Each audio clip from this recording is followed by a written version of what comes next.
माननीय प्रधानमंत्री श्री नरेंद्र मोदी और ओडिशार सुपुत्र धर्मेंद्र प्रधानकर ओडिशा को एक समृद्ध राज्य भाव देखिबार स्वप्न रही। भारत का स्टार्टअप इकोसिस्टम आज दुनिया में अपना परचम लहरा रहा है। राज्य में तैल और गैस क्षेत्र में विप्लव आनिबा परे धर्मेंद्र प्रधान ओडिशार युवपीढ़ी को जड़े उद्योगी भाव में देखा चाहते।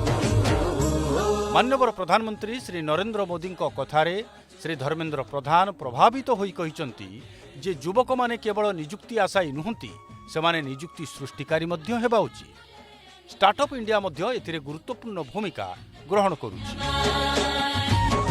युवपीढ़ी को आगो को देखिबार स्वप्न को साकार करिबार रास्तारे अछंती धर्मेंद्र भाई।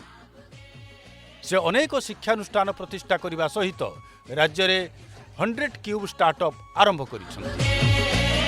100 क्यूब स्टार्टअप कार्यक्रम अधीन 2036 सुधा ओडिशा रे 100 कोटी बा 100 कोटी टंकार पुंजी विनियोग 100टी स्टार्टअप प्रतिष्ठा करने को केंद्र मंत्री श्री प्रधान लक्ष्य रखिछंती।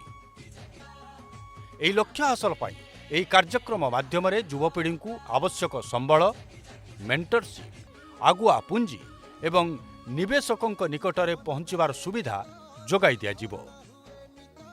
एही स्टार्टअप सेंटर संप्रसारण पाई ओडिया पुओ केंद्रीय शिक्षा मंत्री श्री धर्मेंद्र प्रधान को नेतृत्व में शिक्षा मंत्रणालय पक्षरु 130 कोटी टंका प्रदान करा जाइछि।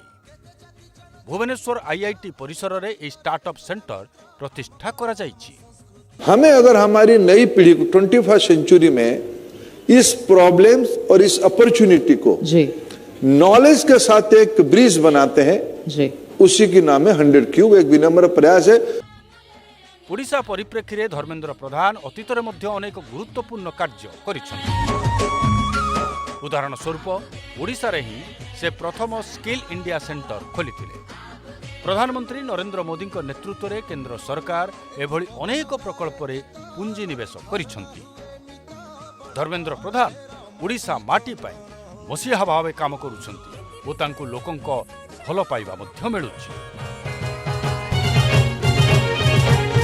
अमर सुखे अमर दुखे धर्मेंद्र भाई दिन रात लड़ू वचन अमर साथी।